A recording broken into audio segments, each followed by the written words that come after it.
Back வேர்டில் போய் யோசிச்சு யோசிச்சு அப்படியே அதுக்குள்ளேயே போயிடாத.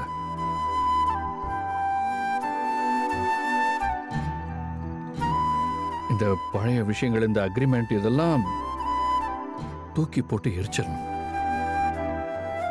இனிமே நம்ம ஹஸ்பண்ட் அண்ட் ஒய்ஃபா இந்த வீட்டில் இருக்க போறோம். கூடிய சீக்கிரமே நம்ம 2 பேரும் ஒரு குழந்தைக்கு அப்பா அம்மாவா போறோம். அதை பத்தி மட்டும் யோசி. ஓகே? சரி, ஓகே. இந்த ரூம்ல தொட்டில் எங்க போடலாம் சொல்லு? எங்க எவ்வளவு பெரிய ரூம் இது, நம்ம எங்க ஆசைப்படுறோமோ போட்டுக்கலாம்.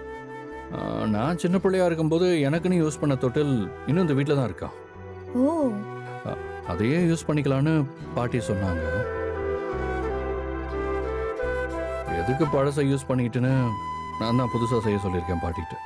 ஏங்க எதுக்குங்க புதுசு? நீங்க யூஸ் பண்ண தொட்டிலே இருக்கட்டும்.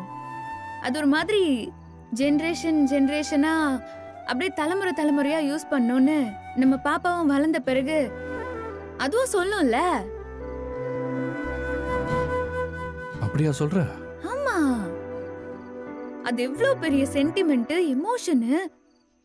வழி வழியா யூஸ் பண்ண தொட்டில்னு பாப்பா கிட்ட நம்ம சொல்லலாம். உங்களுக்கே அது ஒரு சூப்பர் ஃபீலா இருக்கும். அதெல்லாம் உங்களுக்கு தெரியாது, வயசான விஜய்க்கு தெரியும். Trust me. அப்படிங்கிற? பாட்டி தாத்தாவும் அந்த தொட்டில யூஸ் பண்ணாதான் சந்தோஷப்படுவாங்க. நம்ம அதையே யூஸ் பண்ணலாம். மேடமே சொல்லிட்டீங்க, இனி நோ அப்பீல். அக்ரீட்.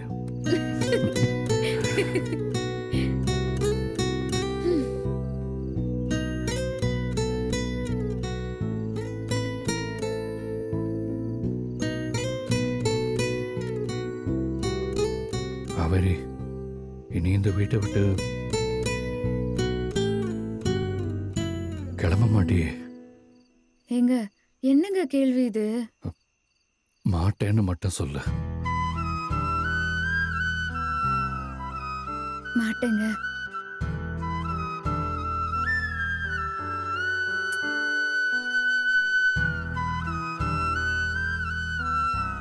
இனி நமக்குள்ள என்ன நடந்தாலும் காவேரி, எவன் வந்தாலும்,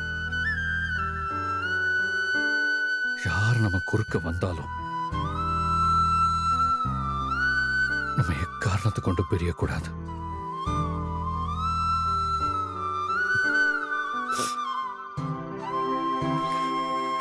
நீ இல்லாம ஒவ்வொரு நாளும் நான் பட்ட கஷ்டம் எனக்கு மட்டும்தான் தெரியும்.